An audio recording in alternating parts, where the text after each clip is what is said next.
Bonjour. Je n'estime pas qu'il soit de très bon ton de se faire la bise entre chefs d'État, de se faire des roucoulades ou de se brosser les revers de veston devant les caméras. Ce sont autant d'affusions qui brouillent une donnée fondamentale.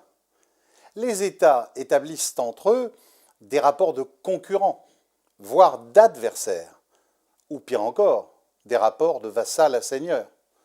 François Hollande et Emmanuel Macron, tous les deux, le jour même de leur investiture à l'Élysée, bondissant dans un avion en partance pour l'Allemagne et se présentant à Angela Merkel, évoquent assez piteusement ce rite médiéval de l'hommage lige que le vassal était tenu de rendre à son nouveau seigneur.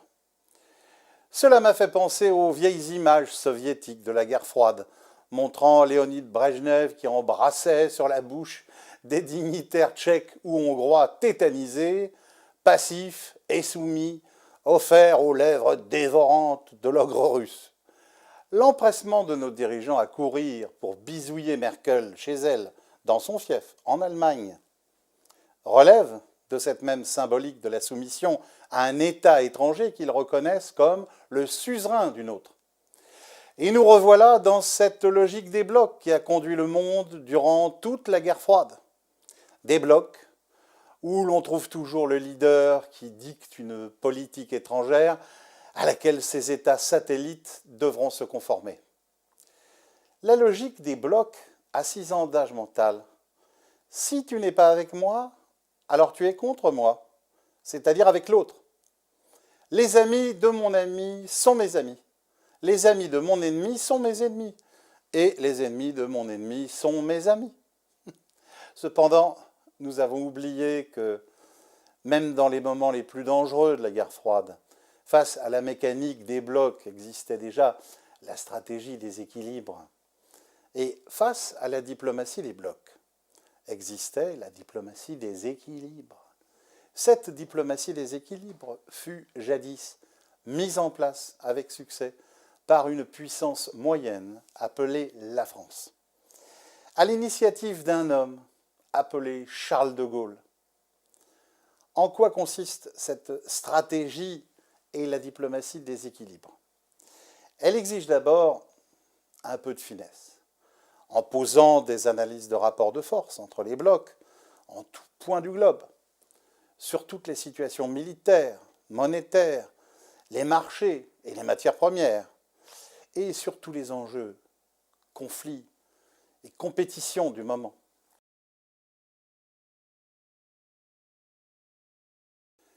La stratégie des équilibres exige de n'appartenir à aucun bloc ou à tous les blocs indistinctement, ce qui revient au même. Cela signifie une diplomatie indépendante, que nulle puissance étrangère n'est autorisée à nous dicter, quitte à devoir procéder parfois à des rappels à l'ordre. Cette indépendance préserve à la France le choix de la neutralité, notamment chaque fois que le rapport de force est déséquilibré, donnant un avantage évident à un bloc ou à une puissance. Mais lorsque les rapports de force sont à l'équilibre et peuvent basculer vers un camp ou vers l'autre, alors la France peut peser sur l'un ou l'autre plateau de la balance, choisir son champion, donner l'avantage au bloc ou à la puissance qui offre à la France la meilleure contrepartie. C'est cela, la stratégie des équilibres, c'est-à-dire une diplomatie à géométrie variable, infidèle et imprévisible, toujours prendre la diagonale du fou, au mieux des intérêts nationaux. De Gaulle fut un formidable funambule de la stratégie des équilibres, évitant à la France de devenir en 1945 une vulgaire zone d'occupation américaine. Après son retour au pouvoir, des actes tels que la bombe atomique, le retrait de l'OTAN, les traités commerciaux avec l'Union soviétique, le soutien occulte des pays non alignés, ou le discours de Phnom Penh condamnant l'intervention américaine au Vietnam sont quelques exemples emblématiques de la diplomatie des équilibres orchestrée par le général de Gaulle. Vous l'avez compris, la gauche patriote est viscéralement gaulliste dès qu'il s'agit de politique étrangère, de relations internationales et d'accroître le poids politique de la France dans le monde. Nous sommes donc partisans d'un abandon définitif de cette stratégie de bloc initiée par Giscard d'Estaing et confortée par Mitterrand, pour revenir à une approche gaullienne qui, en libérant la France de certaines entraves, augmentera nos marges de manœuvre dans les domaines monétaires et économiques. Aujourd'hui, à quel bloc la France s'est-elle laissée enchaîner? D'une part, il y a le bloc américain qui nous impose une double chaîne militaire et commerciale. L'OTAN est l'alliance militaire que De Gaulle avait brisée, mais que ses successeurs ont progressivement et très discrètement renoué. Heureusement, cette relique de la guerre froide est en train de se déliter. Les USA, premiers financeurs, cherchent à s'en retirer. Le Royaume-Uni, lui, emboîte le pas. Et la France ne devrait plus tarder à tirer les mêmes conclusions. Aujourd'hui, il faut être allemand ou polonais pour croire encore au bouclier de l'OTAN. L'autre chaîne est hélas plus solide et 100 fois plus contraignante.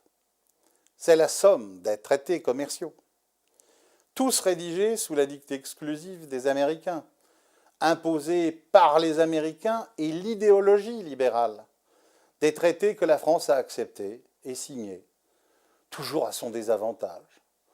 Les pires de tous furent les accords du GATT de 1994, qui sifflèrent le coup d'envoi de ce que l'on appelle aujourd'hui la mondialisation, c'est-à-dire la machine infernale à faire souffrir les peuples. Il n'est pas acceptable qu'un seul gouvernement épisodique engage la signature de la France et de ce fait engage et ligote tous les gouvernements ultérieurs, interdisant ainsi tout autre choix de politique étrangère pour les décennies futures.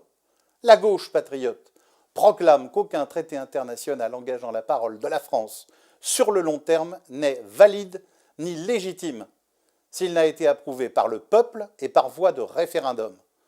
Il résulte de ce principe que des traités tels que le GATT, le TAFTA, le Mercosur, le CETA et une trentaine d'autres n'ont, à nos yeux, aucune valeur juridique, que la parole de la France n'est pas engagée puisque la parole des Français ne s'est pas fait entendre.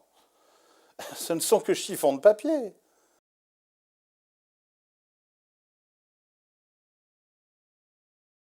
Le second bloc auquel la France est enchaînée est évidemment l'Union européenne. De même que l'OTAN est le jouet des Américains, l'Union européenne est le jouet des Allemands. Depuis le traité de Maastricht, tout ce que l'Allemagne a voulu, l'Union européenne l'a fait. Tout ce que l'Allemagne voudra, l'Union européenne le fera. Telle est la règle éternelle des blocs dont un pays se trouve en position de leader incontestable. 22% du PIB total de l'Union européenne est allemand. La France se traîne derrière, avec seulement 14%. Le PIB de l'Allemagne, c'est 1,5 fois celui de la France. Quant au volume d'exportation, c'est le triple des exportations françaises. Forte de sa position dominante, pourquoi la 4e puissance économique mondiale se retiendrait-elle de se comporter tel le patron de cette institution nommée Union européenne? Ajoutez à cela que l'économie et donc la politique de certains États ont été totalement vassalisés par l'Allemagne, à savoir l'Autriche, les Pays-Bas, le Luxembourg, la Tchéquie et la Pologne. Ils forment un bloc dans le bloc que l'on pourrait appeler Germania. Germania, tel est le mot juste pour désigner cette chose que les naïfs et les corrompus s'obstinent à nommer Union européenne. La France n'a rien à gagner à devenir un satellite de Germania. Notre voix sera de plus en plus marginalisée, nous y avons laissé beaucoup de plumes, et avec les derniers abandons de souveraineté qui se mijotent, nous en laisserons encore plus. La vraie question à se poser n'est plus « faut-il ou non quitter l'Union européenne ?» Les patriotes sont clairs sur ce point. La question est comment quitter l'Union européenne. À titre personnel, je répondrai en y faisant un maximum de dégâts. Selon moi, il n'est pas question de se retirer à l'anglaise sur un référendum flou et des négociations d'épicier. Inutile de quitter l'Union européenne en gentleman face aux voyous de la Commission de Bruxelles. Nous leur infligerons une succession d'actions unilatérales, non négociées et sans avertissement, qui seront autant de manifestations éclatantes du retour à la souveraineté de notre pays. Si la France ne pèse pas assez pour prendre le contrôle de l'Union européenne, elle pèse encore assez lourd pour la détruire. Cela signifie qu'avant de défaire le dernier lien, nous devons dynamiter l'Union européenne afin qu'il n'en reste rien, sauf peut-être Germania. Si nous désirons sincèrement bâtir l'Europe des peuples, il faudra commencer par dynamiter ce monstre qui dévore la démocratie. Le dynamiter afin de reconstruire en mieux la véritable Europe sur des bases généreuses et respectueuses, une Europe à visage humain. Enfin, je veux démentir le mensonge grotesque des eurolâtres qui veulent faire croire aux Français qu'une sortie de l'Union européenne conduira à l'isolement international de la France. C'est exactement le contraire qui arrivera. C'est aujourd'hui, englué dans la gangue de l'Union européenne, entravée par les stratégies de Germania, que la France est isolée de la scène internationale, isolée par la perte de son indépendance, isolée par la perte de ses influences et de sa crédibilité.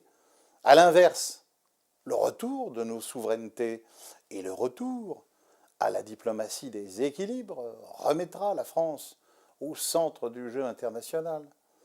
Voici, en 3 exemples, comment sortir vraiment la France de l'isolement dans lequel l'Union européenne l'a confinée.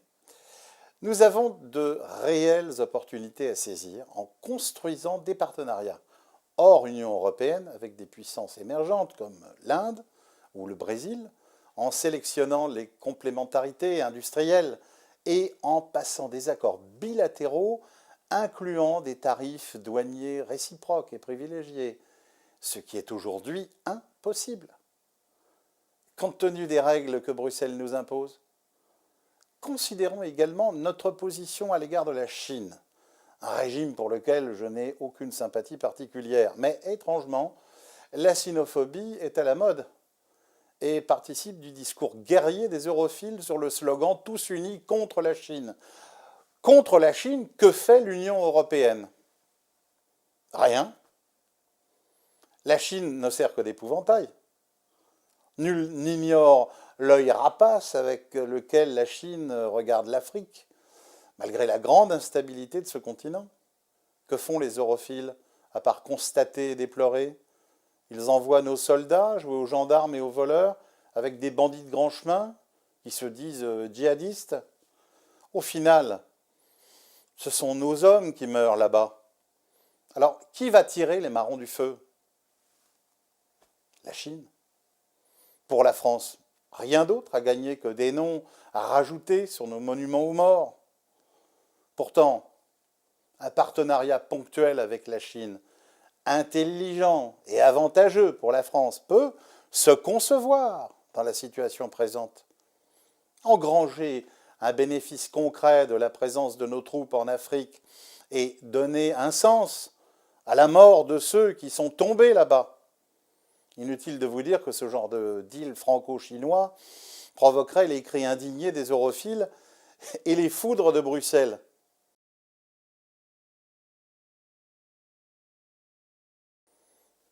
Dernier exemple de diplomatie des équilibres, celui du bras de fer permanent que nous impose l'Allemagne et que nous perdons toujours, qu'il s'agisse des dictats germaniques sur les règles de concurrence infligées à nos services publics ou de l'éradication de nos filières de sous-traitance industrielle. Nous avons beaucoup de choses à négocier et à renégocier avec l'Allemagne. Mais ce sera en pure perte et voué à l'échec si nous ne bouleversons pas le rapport de force géopolitique construit par l'Allemagne. Concrètement, cela signifie que la France doit se rapprocher, sans état d'âme, de la Russie, car tout ce qui sert les intérêts de la Russie affole l'Allemagne et compromet ses visées hégémoniques en Europe de l'Est. Un retour à la normalisation des relations franco-russes affaiblirait l'Allemagne, Certes, il ne s'agit pas de se jeter dans les bras de Vladimir Poutine, pour lequel je n'ai pas de sympathie particulière, mais supposons que la France annonce la fin de ses sanctions économiques contre la Russie. Opposition de l'Allemagne, oui, mais que cédera-t-elle en échange? La France reconnaît l'annexion de la Crimée, opposition de l'Allemagne, que cédera-t-elle en échange? La France révise sa diplomatie pour l'Ukraine. Affolement de l'Allemagne, que cédera-t-elle en échange? C'est cela, la stratégie des équilibres. Inutile de multiplier les exemples. Tout le monde aura compris que notre pays, trop longtemps phagocyté par la stratégie des blocs, doit rétablir sans délai une politique étrangère indépendante fondée sur la stratégie des équilibres et au service exclusif des seuls intérêts de la France. Je vous remercie de votre attention.